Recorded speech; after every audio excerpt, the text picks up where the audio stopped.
Hello friends, welcome back to another blog. तो आप लोग का स्वागत है मेरे आज के ब्लॉग में। और ब्लॉग की शुरुआत हो रही है, आप लोग देख सकते हो, दुल्हन को तैयार करने के उससे। तो मैं भी काफ़ी ज़्यादा थकी हुई थी, पैरों में स्वेलिंग थी। फिर भी मेरा ये टास्क था कि काजल को तैयार करना है और काजल को भी सिर्फ मुझसे ही तैयार होना था।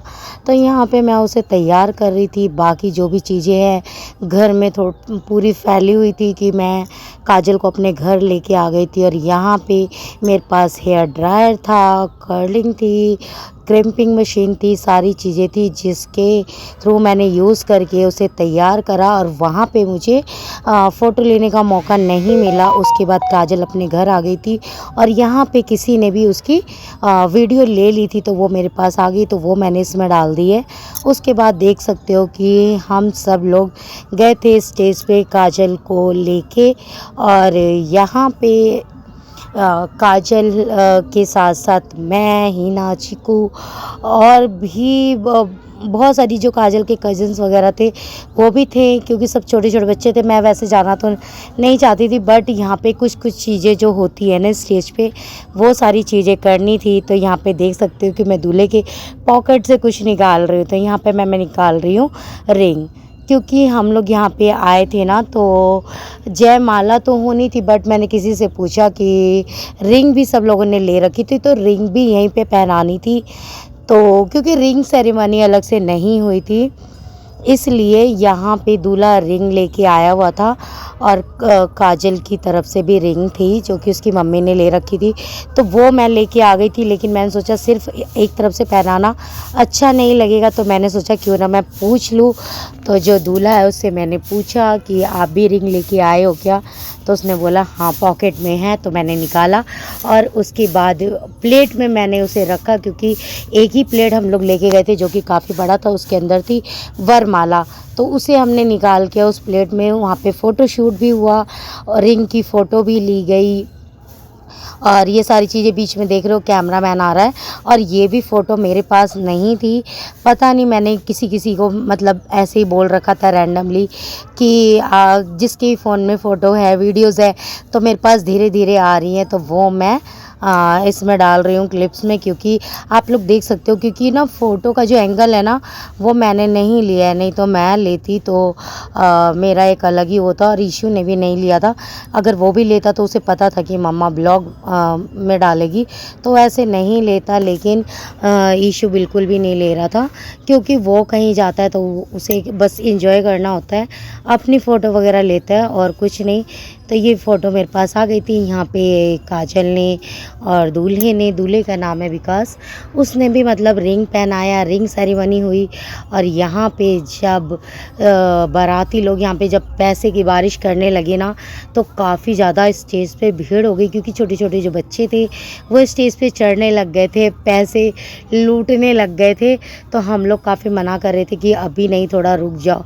लेकिन गाँव में होता है ना, बाराती लोग ज़्यादा मानते नहीं हैं, क्योंकि उन्हें जो करना होता है वो करते हैं। बच्चे देखो कैसे वो घूम रहे हैं। उसके बाद स्टेज से आने के बाद काजल का हुआ फ़ोटोशूट, जो कि रूम में तो जगह बिल्कुल भी नहीं था, हमने यही आंगन में करवाया।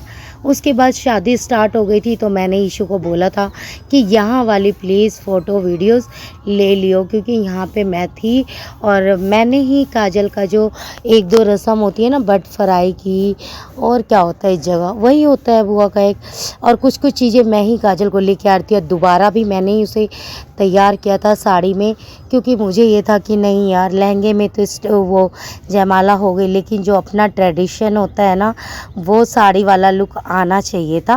वैसे काजल का तो मन था कि लहंगे में कर लेती, लेकिन मैंने उसे समझाया कि देख यहाँ पे ना, मतलब कि एक तो स्पेस इतना ज़्यादा नहीं होता, जितने भी स्पेस होता है ना लोग उस पर चढ़ जाते हैं। तो लहंगे में ना तू ना तो चल पाएगी ना कुछ कर पाएगी, क्योंकि लहंगे का जो लेंथ होता है वो काफ़ी ज़्यादा होता है। और यहाँ पे सैंडल वगैरह पहन के तो नहीं बैठते हैं, इसलिए मैंने उससे बोला कि तू साड़ी वेयर कर।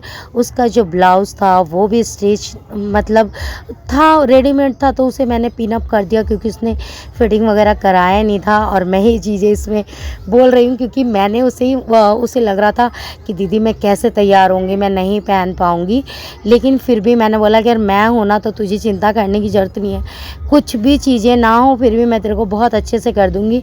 और ये वाली जो क्लिप्स है ना, इसको मैंने आगे बढ़ा के वो करा है, इसलिए आपको लग रहा है कि जल्दी जल्दी फेरे ले रहे हैं, लेकिन जल्दी जल्दी नहीं है, काफ़ी धीरे धीरे है। तो यहाँ पे फेरे लेने के बाद ना, यहाँ पे जो सिंदूर दान होता है उस टाइम ना हमारे इधर बट फ्राई किया जाता है। मतलब जो लड़की का जो मांग होता है ना, वैसे तो खुले बालों में सिंदूर दान होता है, लेकिन आजकल जो है वो नहीं बाल वगैरह खोलते हैं। और मैंने भी नहीं खोला क्योंकि मुझे पता होता है कि भाई मांग तो निकालनी पड़ेगी। तो मैं तो ऑब्वियसली हर किसी को बोलती हूँ कि पहले से ही जो बीच की मांग होती है वो निकाल के रखो, ताकि आपका हेयर स्टाइल भी ज़्यादा ख़राब ना हो। क्योंकि उसके बाद ना बिल्कुल भी लड़की के पास टाइम नहीं होता, क्योंकि सब रोना धोना ये वो करने लगते हैं तो उसके लिए। तो यहाँ पे ना हम लोगों में जो सिंदूर होता है वो भकरा सिंदूर बोला जाता है, जो कि चिपकता नहीं है सर में, इसलिए उससे पहले ना घी लगाया जाता है बालों में। तो लड़के वाले ही लेके आते हैं घी, और जो सिंघोड़ा होता है उसके अंदर ही ये कंघी होती है, जो कि लक्कड़ की कंघी होती है और इसी से किया जाता है। तो इससे घी लगाने के बाद इससे मांग निकाला जाता है, जो कि बिल्कुल सीधी मांग होनी चाहिए। और उसके बाद फिर सिंदूर लगाया जाएगा। और जो मेरे हाथ में है वो मंगलसूत्र है। तो जो हम लोगों में शादी होती है ना, वो ढोलना के साथ होती है, तो ढोलना वो तो हमने पहना दिया था, लेकिन मंगलसूत्र मेरे हाथों में था, ताकि जब उसकी जो मांग वगैरह भर दिया जाए उस टाइम हम पहना देंगे। लेकिन यहाँ पे इतने सारे लोग होते हैं ना, किसी को कुछ समझ में नहीं आता है कि क्या करना है क्या नहीं। लोग पास में रख दे रहे थे, लेकिन मेरा मन था कि मैं उसे बाद में दूल्हा ही उसे पहनाए, क्योंकि जो ढोलना होता है वो तो हम लोगों ने पहना दिया था, क्योंकि जो जेठ होता है ना वो चढ़ाता है। यहाँ पे सारे लोग लड़के को बता रहे थे कि कैसे सिंदूर भरना होता है कैसे नहीं। तो जो इसके अंदर कुछ होता है, मुझे इसका नाम नहीं पता, कूस होता है या क्या होता है, उसके साथ भरा जाता है। तो बहुत बहुत सारा सिंदूर इसलिए लिया जाता है क्योंकि वो चिपकता नहीं है बिल्कुल भी, और पिंक कलर का सिंदूर होता है, जो बेबी पिंक होता है, कितना प्यारा लगता है ये। लेकिन नॉर्मली इसे ना नहीं लगा सकते हैं। जैसे आप लोगों ने देखा होगा यूपी साइड में ऑरेंज कलर का सिंदूर लगाया जाता है, लेकिन हम लोगों में ये पिंक कलर का सिंदूर होता है, और ये ना घी के साथ ही चिपकता है, ऐसे तो बिल्कुल भी नहीं चिपकता है। और यहाँ पे पहले अग्नि को सिंदूर दान करके और उसके बाद फिर लगाया जाता है। और इसी जगह ही जो छोटा सा एक आग जलाया जाता है। और ज़्यादा कुछ जैसे एक अलग ट्रेडिशन होता है ना कि अग्नि कुंड वगैरह, ये सब नहीं होता, सिलबट्टा रखा जाता है। और कुछ ये सारे रिचुअल्स होते हैं जिसकी काफ़ी सारी वीडियोस मेरे पास नहीं आई है, और जो भी थी यहाँ पे हम आप लोग के सामने है, बस सिंदूर लगाया गया।